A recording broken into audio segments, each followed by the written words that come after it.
Electrochemistry continue பண்ணுது. இந்த எலக்ட்ரோகெமிஸ்ட்ரியில் நம்ம எதை பார்த்தோம்னா கடைசியில் எலக்ட்ரோட் பொட்டன்ஷியலை பற்றி பார்த்தோம். இப்போ எலக்ட்ரோட் பொட்டன்ஷியலுடைய வேல்யூ நமக்கு தேவை, அதை டிட்டர்மின் பண்ணணும்.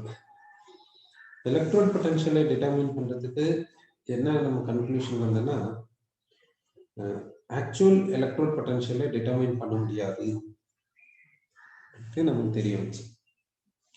சரி, அப்போ என்ன பாசிபிலிட்டி இருக்குதுன்னா, ஒரு எலக்ட்ரோட இன்னொரு எலக்ட்ரோடோட ரிலேட் பண்ணி எதுக்கு பொட்டன்ஷியல் அதிகம் எதுக்கு பொட்டன்ஷியல் கம்மி அப்படி வேணா சொல்லலாம். ஒரு எலக்ட்ரோடு கொடுத்துட்டு இதுக்கு என்ன எலக்ட்ரோட் பொட்டன்ஷியல்னா சொல்ல முடியாது. பொதுவாக நீங்களே கூட பார்க்கலாம். இப்போ ஏதாவது நம்ம வாங்கிட்டு வரணும்னா, ரைஸ் ஒரு 2 kg வாங்கிட்டு வரணும்னு வச்சுக்கோங்க, 25 kg பேக் வாங்கிட்டு வரணும்னு வச்சுக்கோங்க. இது எவ்வளோன்னா 25 kg பேக்ன்ட்டு சொல்லணும். அது ஆக்சுவல் வெயிட்டா கிடையாது, அது ரிலேட்டிவ் வெயிட் தானே. என்ன ரிலேட் பண்ணி தானே சொல்றோம். ஸோ அதனுடைய ஆக்சுவல் வெயிட்ன்றது நமக்கு தெரியாது. அதாவது 1 kgனா அதுக்கு வந்து ஒரு டெஃபினேஷன் கொடுத்துருப்பாங்க, இவ்வளவு இருந்தா 1 kg. அதை வச்சு தானே நம்ம வந்து இது 25 kg பேக்ன்ட்டு நம்ம சொல்றோம்.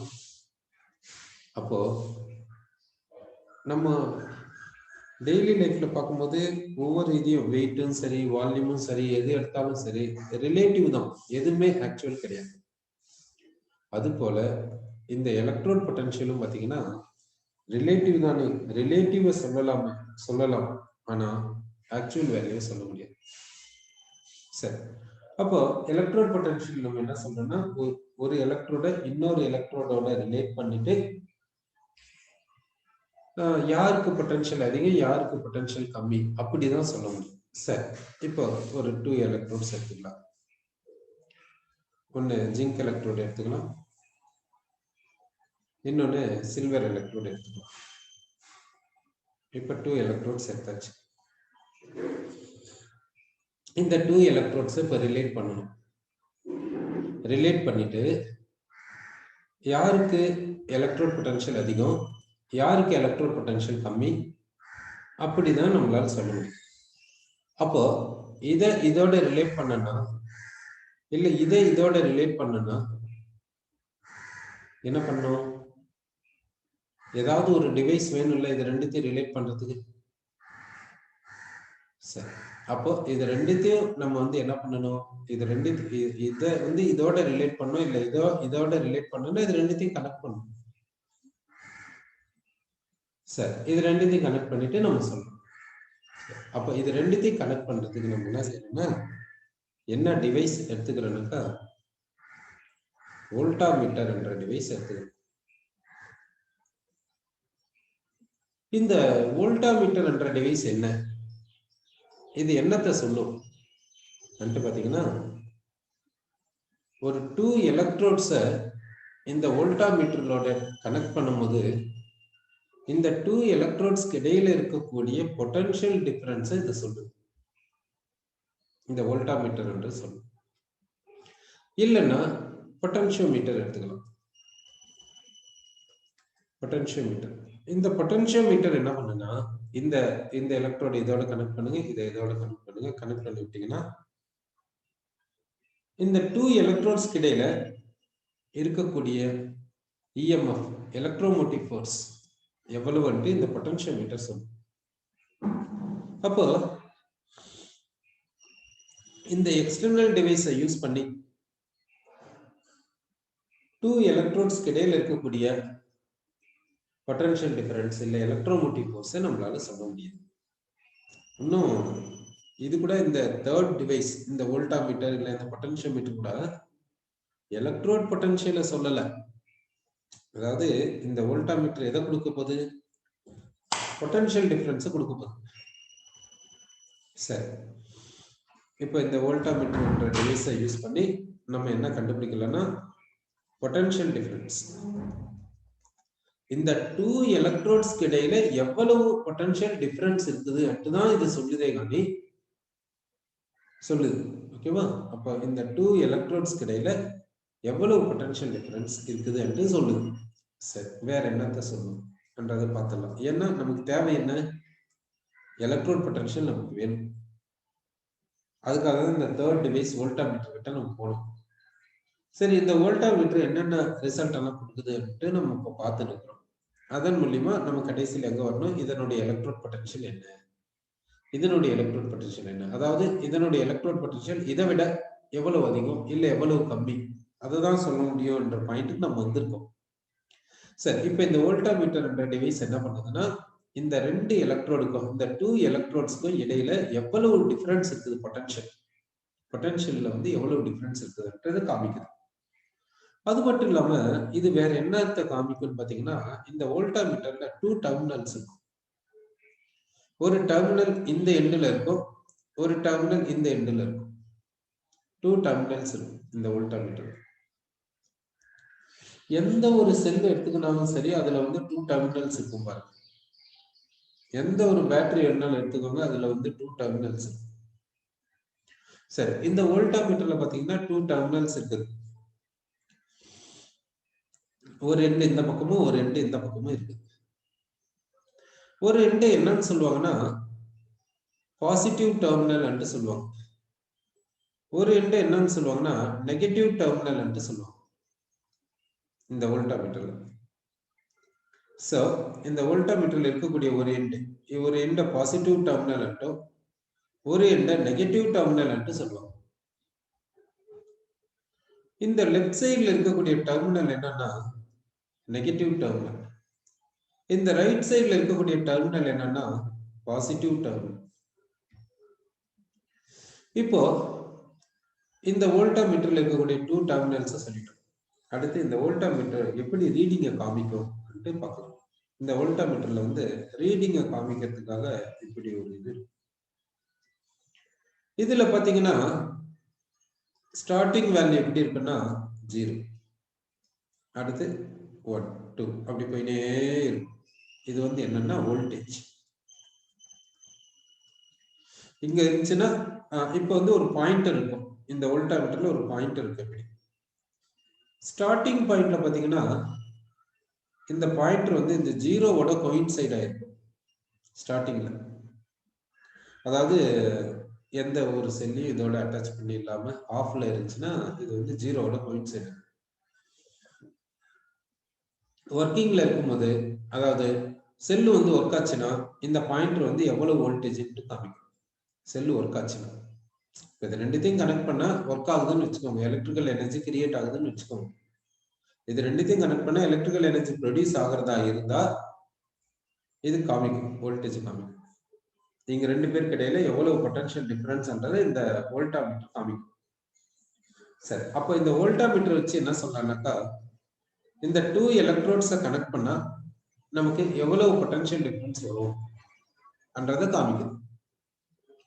அடுத்து இப்போ நான் என்ன செய்யறேன்னா இந்த ஜிங்க் எலக்ட்ரோடு எடுத்து இந்த வோல்டாமீட்டருடைய நெகட்டிவ் பொட்டன்ஷியலுக்கு நெகட்டிவ் டெர்மினல்ல கனெக்ட் பண்ணிடுறேன். இந்த சில்வர் எலக்ட்ரோடு எடுத்து இந்த வோல்டாமீட்டருடைய பாசிட்டிவ் டெர்மினலோட கனெக்ட் பண்றேன்.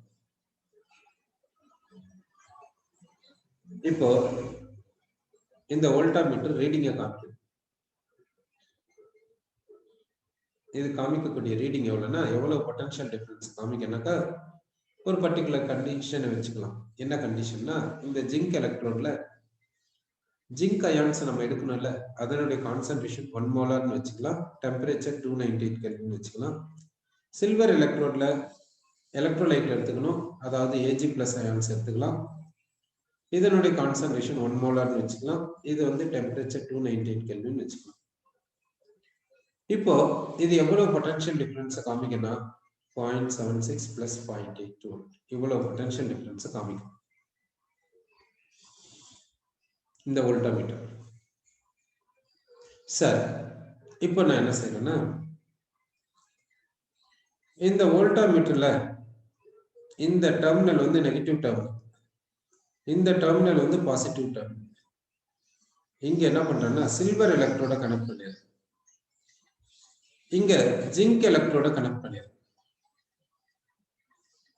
இப்போ வோல்டாமீட்டர் எவ்வளவு பொட்டன்ஷியல் டிஃபரன்ஸ் காமிக்குதுன்னா 0. இதே எலக்ட்ரோட்ஸ் தான். இந்த ஜிங்க் எலக்ட்ரோட் எடுத்து வந்து இங்க கனெக்ட் பண்ணிட்டு இந்த சில்வர் எலக்ட்ரோட இங்க கனெக்ட் பண்ணிட்டேன். பொட்டன்ஷியல் டிஃபரன்ஸ் வோல்டாமீட்டர் எவ்வளவு காமிக்குதுன்னா 0 காமிக்குது. அதாவது இந்த வோல்டாமீட்டர் பொறுத்த வரைக்கும் நெகட்டிவ் எலக்ட்ரோட நெகட்டிவ் டெர்மினல்ல கனெக்ட் பண்ணும், பாசிட்டிவ் எலக்ட்ரோட பாசிட்டிவ் டெர்மினல்ல கனெக்ட் பண்ணா மட்டுமே இது பொட்டன்ஷியல் டிஃபரன்ஸை காமிக்கும். மாத்தி கனெக்ட் பண்ணிட்டா இது பொட்டன்ஷியல் டிஃபரன்ஸை காமிக்காது. அப்போ இந்த வோல்டாமீட்டர் பொட்டன்ஷியல் டிஃபரன்ஸை காமிக்குதுன்னா அதை வச்சு எலக்ட்ரோடுனுடைய சார்ஜ் நம்ம சொல்லலாம். இப்போ இது வந்து வோல்டாமீட்டருடைய நெகட்டிவ் டேர்ம்ல, இது வோல்டாமீட்டருடைய பாசிட்டிவ் டேர்ம். இப்போ ஜிங்க் எலக்ட்ரோடையும் சில்வர் எலக்ட்ரோடையும் இப்படி கனெக்ட் பண்ணிருக்கோம். இது பொட்டன்ஷியல் டிஃபரன்ஸ் காமிக்குதுன்னா செல் ஃபங்க்ஷன் ஆகும். இப்போ பொட்டன்ஷியல் டிஃபரன்ஸ் காமிக்கல அப்படின்னா இங்க நம்ம இப்படி கனெக்ட் பண்ணா இப்படி கனெக்ட் பண்ண கூடாது. அப்படின்னா ஜிங்க் எலக்ட்ரோடு இருக்கும்போது silver electrode negative charge negative எலக்ட்ரோடா இருக்காது. சில்வர் எலக்ட்ரோடு இருக்கும்போது ஜிங்க் எலக்ட்ரோட் பாசிட்டிவ் எலக்ட்ரோடா ஆக்ட் ஆகாது. மீனிங். அப்போ ஜிங்க் எலக்ட்ரோடு அதாவது சில்வர் எலக்ட்ரோடு இருக்கும்போது ஜிங்க் எலக்ட்ரோட் நெகட்டிவ் எலக்ட்ரோட தான் ஆக்ட் ஆகும். ஜிங்க் எலக்ட்ரோடு இருக்கும்போது சில்வர் எலக்ட்ரோட் பாசிட்டிவ் எலக்ட்ரோட தான் ஆக்ட் ஆகும் என்றதை நம்ம இந்த வோல்டாமீட்டர் வச்சு சொல்ல முடியும். அப்போ இந்த வோல்டாமீட்டர் வச்சு நம்ம என்ன சொல்லலாம்னா 2 எலக்ட்ரோட்ஸ் எடுத்துக்கணும். 2 எலக்ட்ரோட்ஸ் எடுத்து ஜாயின் பண்ணி நம்ம செல்ல ப்ரொடியூஸ் பண்றோம்னா அந்த 2 எலக்ட்ரோட்ஸ்ல எது நெகட்டிவ் எலக்ட்ரோட் எது பாசிட்டிவ் எலக்ட்ரோட் அப்படி சொல்ல முடியும். இந்த வோல்டாமீட்டர் வச்சு நம்மளால சொல்ல முடியும். அப்புறமா அந்த 2 எலக்ட்ரோட்ஸ்க்கு இடையில எவ்வளவு பொட்டன்ஷியல் டிஃபரன்ஸ் கிரியேட் ஆகும், எவ்வளவு பொட்டன்ஷியல் டிஃபரன்ஸ் டெவலப் ஆகும் சொல்ல முடியும். அப்போ வோல்டாமீட்டர் வச்சு நம்ம என்ன பண்ணலாம், ஏதோ ஒரு 2 எலக்ட்ரோட்ஸ் கொடுத்துருக்காங்க. ஒரு எலக்ட்ரோடு பேரு எக்ஸ், ஒரு எலக்ட்ரோடு பேரு ஒய். இந்த 2 எலக்ட்ரோட்ஸை நீங்க வந்து பல்போட கனெக்ட் பண்ணுங்க, பல்ப் எரியுதுன்னு வச்சுக்கோங்க. அப்படின்னா இந்த செல் ஃபங்க்ஷன் ஆகும். இப்போ இந்த 2 எலக்ட்ரோட்ஸ்ல எது நெகட்டிவ் எலக்ட்ரோட் எது பாசிட்டிவ் எலக்ட்ரோட் நமக்கு தெரியணும். அப்புறம் பொட்டன்ஷியல் டிஃபரன்ஸ் எவ்வளவு தெரியணும். இது ரெண்டுத்தையும் ஜாயின் பண்ணா நமக்கு எவ்வளவு பொட்டன்ஷியல் டிஃபரன்ஸ் டெவலப் ஆகும்னு தெரியணும். அப்ப என்ன பண்றது, இந்த வோல்டாமீட்டர் எடுத்துக்கோங்க. வோல்டாமீட்டர் கனெக்ட் பண்ணிட்டு எது நெகட்டிவ் டெர்மினல் எது பாசிட்டிவ் டெர்மினல்னு சொல்லலாம். அப்புறமா இங்க எவ்வளவு பொட்டன்ஷியல் டிஃபரன்ஸ் கிரியேட் ஆகும் டெவலப் ஆகும்ட்டு நம்ம சொல்லலாம். சரி, அப்போ வோல்டாமீட்டர் வச்சு நம்ம எதை சொல்ல போறோம்னாக்கா எது நெகட்டிவ் எலக்ட்ரோட் எது பாசிட்டிவ் எலக்ட்ரோட், அப்ப அந்த 2 எலக்ட்ரோட்ஸ் இடையில எவ்வளவு பொட்டன்ஷியல் டிஃபரன்ஸ் டெவலப் ஆகும் அதுதான் சொல்ல முடியுதே தவிர இன்னும் எலக்ட்ரோட் பொட்டன்ஷியலை பத்தி சொல்ல முடியல. அதாவது ஆக்சுவல் எலக்ட்ரோட் பொட்டன்ஷியலை சொல்ல முடியாது, தெரிஞ்சிச்சு. ஒரு எலக்ட்ரோட இன்னொரு எலக்ட்ரோடோட கம்பேர் பண்ணும்போது எவ்வளவு பொட்டன்ஷியல் அதிகமா இருக்குது இல்ல கம்மியா இருக்குது என்றத சொல்லலாம் என்ற பாயிண்ட்டுக்கு தான் நம்ம வந்து இன்னும் அந்த பாயிண்ட்டை ரீச் பண்ணல நம்ம. சரி, இப்போ இந்த வோல்டாமீட்டரை பத்தி கொஞ்சம் கண்டினியூ பண்ணிட்டு அப்புறமா அந்த பாயிண்ட்டுக்கு வந்துடலாம். கடைசியில் அந்த எலக்ட்ரோட் பொட்டன்ஷியல் என்ற பாயிண்ட்டுக்கு நம்ம வரணும். சரி, இப்போ நான் இங்க என்ன எடுத்துக்கிறேன்னா ஜிங்க் எலக்ட்ரோடு எடுத்துக்கிறேன். ஜிங்க் எலக்ட்ரோடு என்னன்னா இந்த ஜிங்க் மெட்டலோட ஜிங்க் சல்ஃபேட் சொல்யூஷன்ல டிப் பண்ணிக்கிறேன். ஜிங்க் சல்ஃபேட் சொல்யூஷன்ல இப்படி டிப் பண்ணியாச்சு. இங்க ஜிங்க் எலக்ட்ரோடு எடுத்தாச்சு. அடுத்து என்ன பண்றேன்னா சில்வர் எலக்ட்ரோடு எடுத்துக்கிறேன். இந்த சில்வர் மெட்டலோட Ag plus சொல்யூஷன்ல டிப் பண்ணிடுறேன். Ag plus சொல்யூஷன்ல டிப் பண்ணியிருக்கேன். இது என்னன்னு சொல்றேன்னா சில்வர் எலக்ட்ரோடுன்னு சொல்றேன். இப்போ இந்த 2 எலக்ட்ரோட்ஸ் எப்படி ஆக்ட் ஆகுதுன்னா வோல்டாமீட்டர் வச்சு இதுக்கு என்ன டெர்மினல் கண்டுபிடிச்சேன்னா இதுக்கு என்ன சார்ஜ் வருதுன்னா நெகட்டிவ் சார்ஜ், இதுக்கு என்ன சார்ஜ் வருதுன்னா பாசிட்டிவ் சார்ஜ். அப்படின்னா இந்த ஜிங்க் மெட்டல் ராட வோல்டாமீட்டருடைய நெகட்டிவ் டெர்மினலோட கனெக்ட் பண்றோம். சில்வர் மெட்டல் ராட வோல்டாமீட்டருடைய பாசிட்டிவ் டெர்மினலோட கனெக்ட் பண்றோம். அப்போ பொட்டன்ஷியல் டிஃபரன்ஸ் கிடைக்குது. அப்படின்னா இது வந்து நெகட்டிவ் டெர்மினல், இது வந்து பாசிட்டிவ் டெர்மினல். இந்த எலக்ட்ரோடுக்கு சார்ஜ் நெகட்டிவ், இந்த எலக்ட்ரோடுக்கு சார்ஜ் பாசிட்டிவ். இந்த மெட்டல் ராடுக்கு சார்ஜ் நெகட்டிவ், அப்படின்னா இந்த சொல்யூஷனுக்கு என்ன சார்ஜ் இருக்கும் யோசிச்சு பாருங்க. இந்த மெட்டல் ராடுக்கு நெகட்டிவ் சார்ஜ்னா இந்த சொல்யூஷனுக்கு என்ன சார்ஜ் வரும்? இந்த மெட்டல் ராடுக்கு பாசிட்டிவ் சார்ஜ்னா இந்த சொல்யூஷனுக்கு என்ன சார்ஜ் வரும்? யோசிச்சு சொல்லுங்க.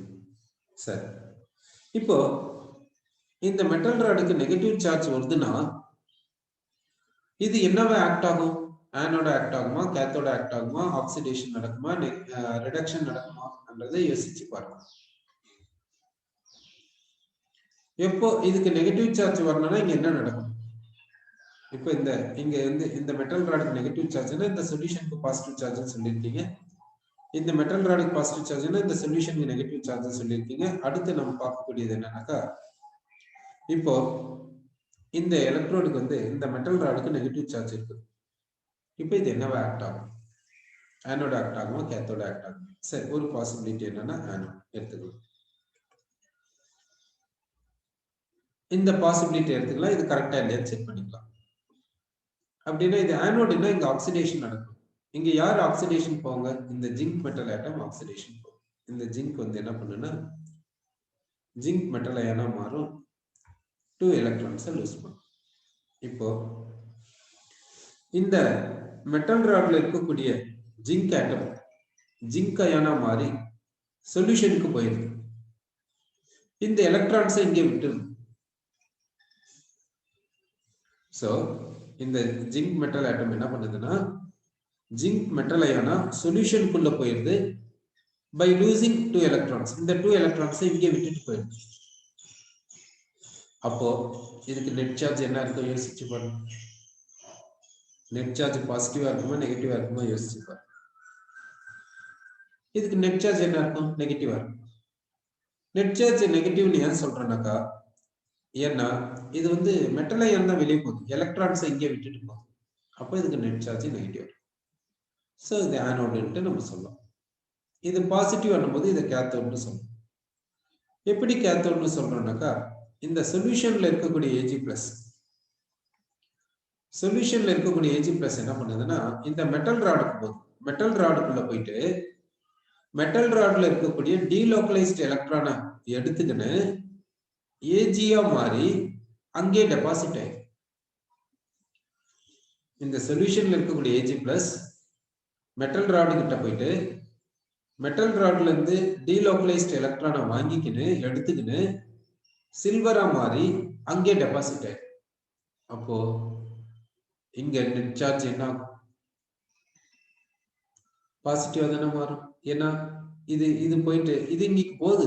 இந்த Ag பிளஸ் இங்க போய் எலக்ட்ரானை வாங்கிக்கின்னு ஏஜியா மாறிக்குது. அப்ப இங்க எலக்ட்ரான் நம்பர் குறையில்லை, பாசிட்டிவ் அயன் தானே இங்க சேருது. அப்போ என்ன ஆகும்? இதுக்கு நெட் சார்ஜ் பாசிட்டிவ் சார்ஜ்.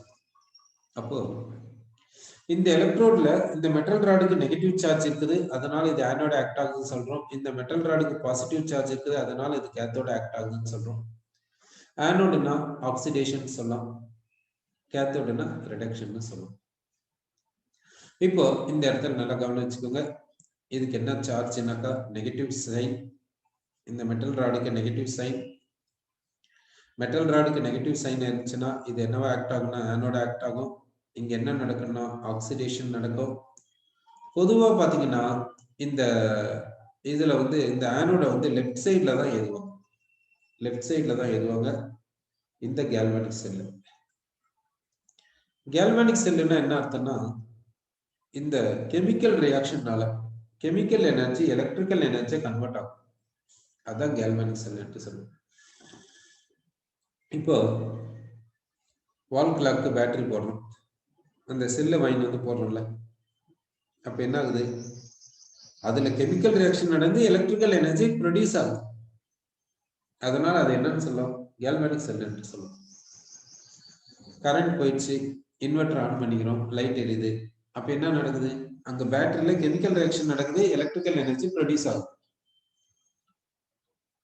சரி, அப்படின்னா அது கேல்வானிக் செல். சோ கேல்வானிக் செல்லுன்னா என்ன?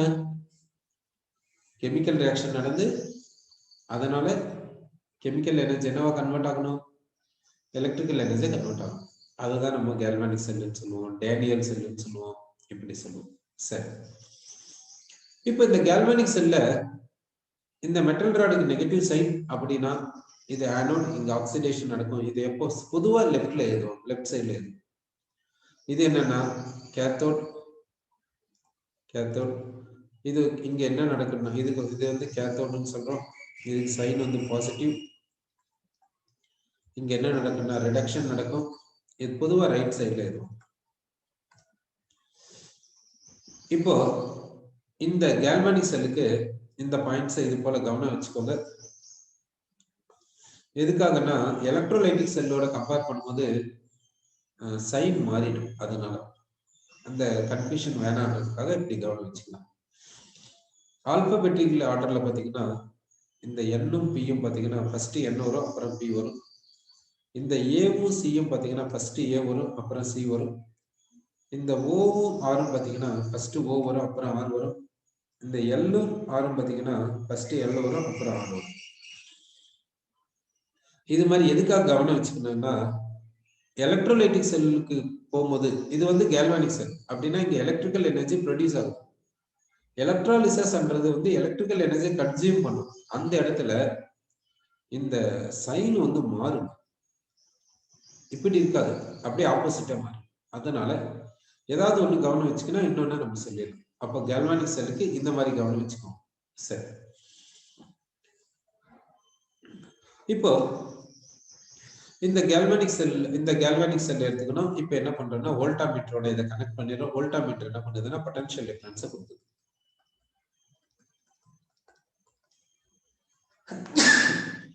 அப்போ வோல்டாமீட்டரை யூஸ் பண்ணி பொட்டன்ஷியல் டிஃபரன்ஸை சொல்லியாச்சு. இப்போ பொட்டன்ஷியல் டிஃபரன்ஸை நமக்கு எக்ஸ்பெரிமெண்டா நமக்கு கிடைச்சிடும். அடுத்து பாத்தீங்கன்னா இந்த பொட்டன்ஷியல் டிஃபரன்ஸ் என்றது என்ன? இந்த பொட்டன்ஷியல் டிஃபரன்ஸ் என்னன்னா இந்த ரெண்டு எலக்ட்ரோடுக்கு இடையில இருக்கக்கூடிய டிஃபரன்ஸ் இன் பொட்டன்ஷியல். இந்த ரெண்டு எலக்ட்ரோடுக்கு, இந்த டூ எலக்ட்ரோட்ஸ்க்கு இடையில இருக்கக்கூடிய டிஃபரன்ஸ் இன் பொட்டன்ஷியல் தான் பொட்டன்ஷியல் டிஃபரன்ஸ் என்று சொல்றோம். இந்த பொட்டன்ஷியல் டிஃபரன்ஸ் எதை பத்தி சொல்லுது? இப்போ பொட்டன்ஷியல் டிஃபரன்ஸ் அதிகமா இருக்குதுன்னு வச்சுக்கோங்க. இப்போ நான் வந்து என்ன பண்றேன்னா 1.5 வோல்ட் பேட்டரி வாங்கிடுவேன். அதை வாங்கி வந்து நான் என்ன பண்ண முடியும்? 1.5 வோல்ட் பேட்டரி தான் எரிய வைக்க முடியும். அதை எடுத்துன்னு போயிட்டு 40 வாட்ஸ் பல்புல எடுத்து போய் கனெக்ட் பண்ண எரியுமா? எரியாது. அப்படின்னா பொட்டன்ஷியல் டிஃபரன்ஸ்னா என்னன்னு உங்களுக்கு தெரியுது. இப்போ ஃபேன் வந்து நல்லா சுத்தணும்னா கரெக்டா 240 வோல்டேஜ் வரணும். இல்லைன்னா கிட்டத்தட்ட அந்த 150 160 வோல்டேஜ் வச்சுன்னா அது ஓரளவுக்கு நல்லா சுத்தும். வோல்டேஜ் சுத்தமா வரலன்னு வச்சுக்கோங்க, ஃபேன் சுத்தமா. அப்போ அந்த பொட்டன்ஷியல் டிஃபரன்ஸ், எந்த பொட்டன்ஷியல் டிஃபரன்ஸ்ல அது ஃபங்க்ஷன் ஆகுதோ அந்த பொட்டன்ஷியல் டிஃபரன்ஸ் கொடுத்தா அது ஃபங்க்ஷன் ஆகும். சரி, அப்போ பொட்டன்ஷியல் டிஃபரன்ஸ்னா என்னன்னு புரியுது. அப்படின்னா இந்த ஆனோட் என்ன பண்ணுது? எலக்ட்ரான்ஸை பம்ப் பண்ணுது. இந்த கேத்தோட் என்ன பண்ணுது? எலக்ட்ரான்ஸை ரிசீவ் பண்ணிக்குது. எல்லாம் பார்த்துக்கோங்க. இந்த ஆனோட் என்ன பண்ணுது? எலக்ட்ரான்ஸை இப்படி பம்ப் பண்ணுது. கேத்தோட் என்ன பண்ணுது? இந்த எலக்ட்ரான்ஸை இப்படி ரிசீவ் பண்ணுது.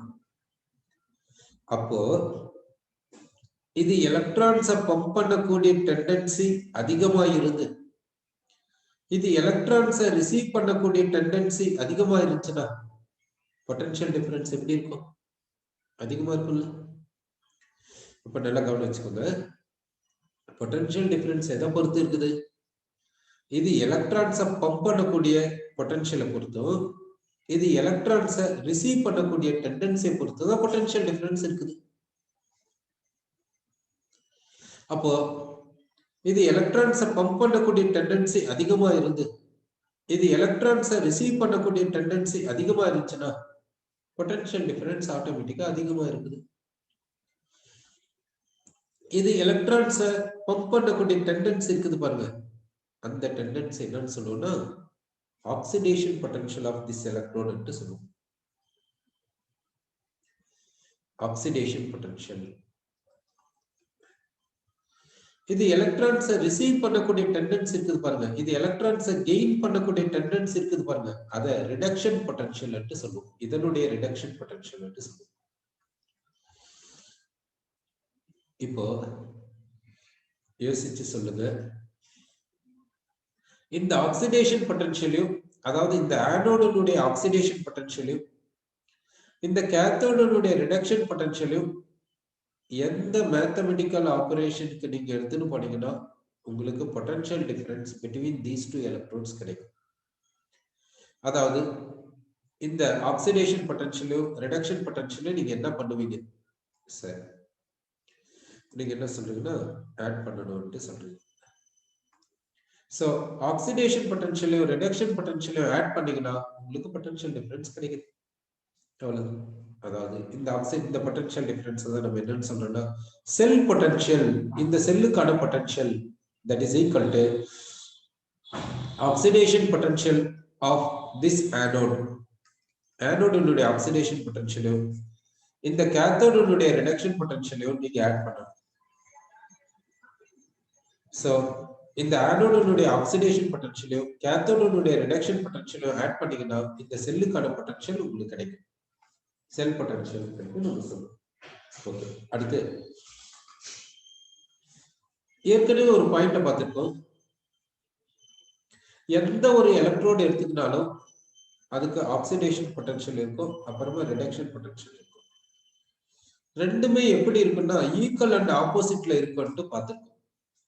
இந்த எலக்ட்ரோடு எடுத்துக்கிட்டீங்கன்னா இதுக்கு ஆக்சிடேஷன் பொட்டன்ஷியல் இருக்குது, ரிடக்ஷன் பொட்டன்ஷியல் இருக்குது. ரெண்டுமே எப்படி இருக்குன்னா ஈக்குவல் அண்ட் ஆப்போசிட்ல இருக்குன்னு பார்த்திருக்கோம். சரி, அதன் பிரகாரம் இப்ப நம்ம என்ன சொல்றோம்னா இந்த செல் பொட்டன்ஷியல் எழுதிக்கலாம், இந்த ரிடக்ஷன் பொட்டன்ஷியல் ஆஃப் கேத்தோட் எழுதிக்கலாம், இந்த ஆக்சிடேஷன் பொட்டன்ஷியல் ஆஃப் ஆனோட் நான் என்னன்னு சொல்றேன்னா minus of reduction potential of anode என்று சொல்றேன். அப்போ செல் பொட்டன்ஷியலுக்கான டெஃபினிஷன் எப்படி சொல்றேன்னா reduction potential of cathode minus reduction potential of anode என்று சொல்றேன். சரி, இப்ப வேற விதமா சொல்றேன். வேற விதமா எப்படி சொல்றேன்னா the cell potential equal to இந்த ஆக்சிடேஷன் பொட்டன்ஷியல் ஆஃப் ஆனோட் அப்படியே எழுதிக்கிறேன். இந்த ரிடக்ஷன் பொட்டன்ஷியல் ஆஃப் கேத்தோட நான் எப்படி எழுதிக்கிறேன்னா minus of oxidation potential of cathode அப்படி எழுதிக்கிறேன். அப்போ செல் பொட்டன்ஷியலை நீங்க எப்படி வேணாலும் சொல்லிக்கலாம். செல் பொட்டன்ஷியலுடைய டெஃபினிஷன் இப்படி சொல்லலாம், இல்ல இப்படி சொல்லலாம், இப்படி சொல்லலாம். கன்வென்ஷன் ஒண்ணு இருக்குது இல்ல, அந்த கன்வென்ஷன்ன்றது பாத்தீங்கன்னா இப்படி பண்ணுவோம். இந்த ஃபார்முலா எடுத்துக்கோங்க கன்வென்ஷன் பிரகாரம். அதே டைம்ல கொடுத்திருக்கிற சம்ம நல்லா பாத்துக்கணும். அங்க செல் பொட்டன்ஷியல் எதை வச்சு சொல்லியிருக்காங்கன்றது நல்லா பாத்துக்கணும். இங்க வந்து ரிடக்ஷன் பொட்டன்ஷியலை யூஸ் பண்ணிருக்காங்களா, ஆக்சிடேஷன் பொட்டன்ஷியலை யூஸ் பண்ணிருக்காங்களான்றதை நம்ம நல்லா கவனிக்கணும்.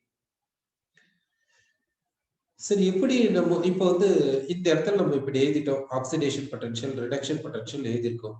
எல்லா நேரத்திலும் இப்படிதான் எழுதுவாங்களா, இல்ல ஏதாவது சிம்பாலிக் ரெப்ரசன்டேஷன் மூலியமாவும் சொல்லுவாங்களான்னா பொதுவா சிம்பாலிக் ரெப்ரசன்டேஷன் தான் சொல்லுவாங்க, இப்படி எழுத மாட்டாங்க.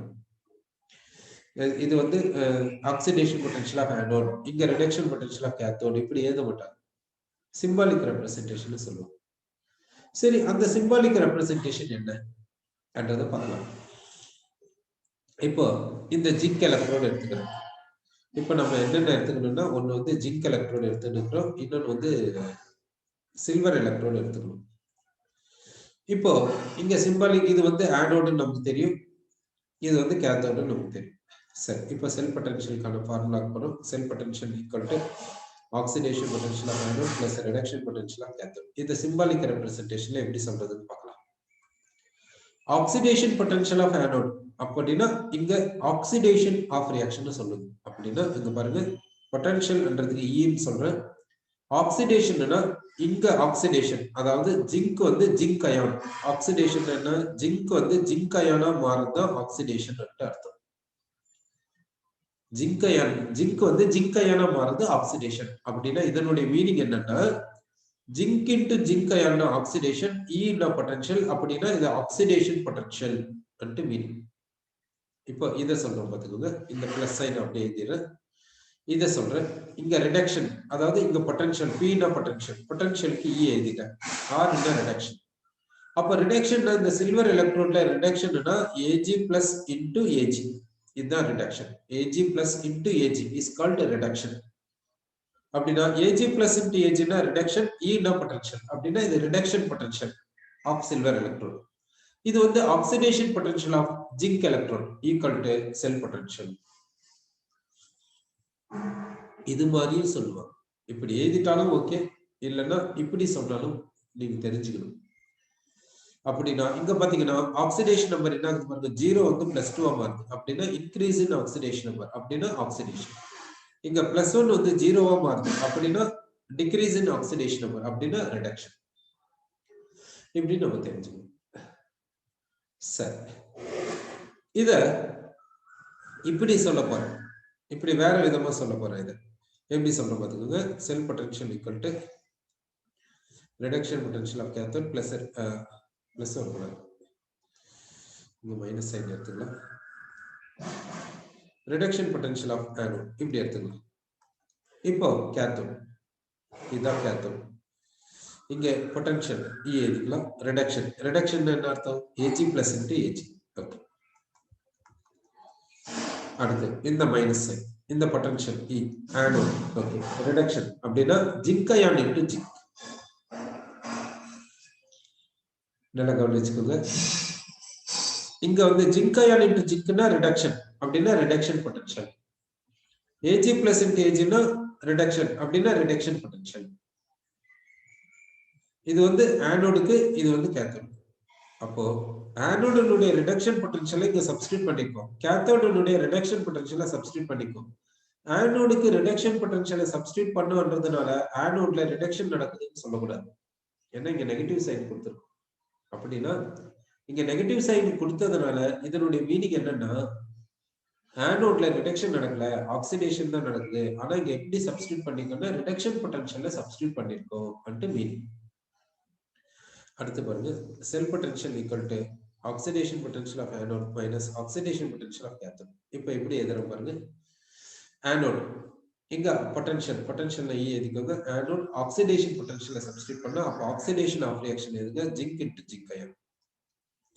இந்த மைனஸ் எழுதிக்கிறோம். கேத்தோட் இங்க potential E oxidation of reaction எழுதணும். கேத்தோட்ல ஆக்சிடேஷன் பொட்டன்ஷியலை சப்ஸ்டிட்யூட் பண்றோம். அப்போ Ag இன்டு Ag பிளஸ் இப்படி எழுதுறோம். இப்போ இது வந்து ஆனோட். ஓகே, ஆனோட் வந்து ஆக்சிடேஷன் பண்றது தெரியும், அதனால இது ஓகே. இது வந்து கேத்தோட். கேத்தோட்ல வந்து ரிடக்ஷன் தான் நடக்குது. ஆனா இங்க Ag இன்டு Ag பிளஸ்னா இது வந்து ஆக்சிடேஷன் மாதிரி தானே, அதனால ஆக்சிடேஷன் நடக்குதான்னா கிடையாது. கேத்தோட்ல ரிடக்ஷன் தான் நடக்கும். ஆனா நம்ம இங்க என்ன சப்ஸ்டிட்யூட் பண்ணிக்கோம், ஆக்சிடேஷன் பொட்டன்ஷியலை சப்ஸ்டிட்யூட் பண்ணிக்கோம். ஆக்சுவலி ரிடக்ஷன் தான் நடக்குது, அதனால தான் இங்க நெகட்டிவ் சைன். இந்த நெகட்டிவ் சைன் எடுத்துட்டு பாசிட்டிவ் சைன் போட்டீங்கன்னா இது அப்படியே உல்டாவா மாறிடும். அப்போ உங்களுக்கு ரிடக்ஷன் வந்துடும். சரி, அப்போ இந்த வோல்டாமீட்டரை வச்சு நமக்கு இந்த மாதிரி ஐடியா வந்திருக்குது. இந்த வோல்டாமீட்டரை வச்சு நம்ம என்ன சொல்றோம்னா, இந்த வேல்யூ வோல்டாமீட்டர்ல இருந்து நமக்கு வந்துருது. யாரு ஆனோடு யார் கேத்தோடுன்னு சொல்லிடலாம். யார் வந்து ஆனோடு யார் வந்து கேத்தோடுன்னு சொல்லலாம். இப்போ இந்த ஆனோடுக்கு ஆக்சிடேஷன் பொட்டன்ஷியல், இந்த கேத்தோடுக்கு ரிடக்ஷன் பொட்டன்ஷியல் இப்படி பிளஸ் கொடுத்தாச்சு. இல்லைன்னா இப்படி கூட எடுத்துக்கலாம். இப்போ நமக்கு ஆக்சுவலி நமக்கு என்ன வேணும் அன்றதுக்காக நம்ம இந்த வோல்டாமீட்டர் கிட்ட போனதே, இந்த எலக்ட்ரோடுனுடைய பொட்டன்ஷியல் இந்த எலக்ட்ரோடை விட எவ்வளவு அதிகம் இல்லை எவ்வளவு கம்மி, அந்த இது வேணும்ன்றதுக்காக தான் நம்ம போகணும். ஏன்னா இப்போ இந்த எலக்ட்ரோடு எடுத்துக்கிறோம், இந்த எலக்ட்ரோடுக்கு பொட்டன்ஷியல் என்ன, ஆக்சுவலி இதனுடைய பொட்டன்ஷியல் என்ன அன்றதை கண்டுபிடிக்க முடியாதுன்ட்டு கன்க்ளூஷனுக்கு வந்துட்டோம். அப்புறமா சரி என்ன பண்ணோம், சரி இப்படியாவது செய்ய முடியுமா, இந்த எலக்ட்ரோடுனுடைய பொட்டன்ஷியல் இந்த எலக்ட்ரோடோட கம்பேர் பண்ணும்போது எவ்வளவு அதிகம் இல்லை எவ்வளவு கம்மி, அந்த ரிலேட்டிவ் பொட்டன்ஷியலை சொல்ல முடியும் இல்லை அன்றதுக்காக தான் நம்ம இந்த இடத்துக்கு வந்தோம். ஆனா இப்ப கூட என்னாச்சு, இந்த எலக்ட்ரோடுனுடைய பொட்டன்ஷியல் இந்த எலக்ட்ரோடோட கம்பேர் பண்ணும்போது எவ்வளவு அதிகம் இல்லை எவ்வளவு கம்மி அன்ட்டு சொல்ல முடியுமா?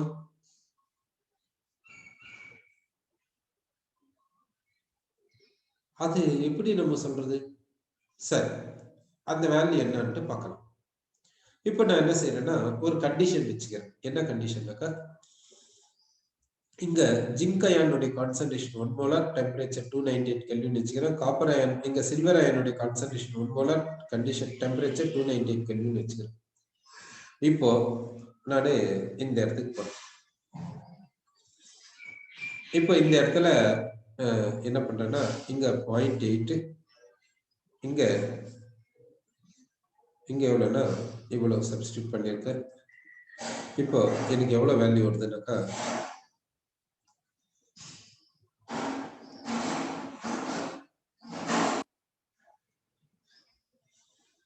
இவ்வளவு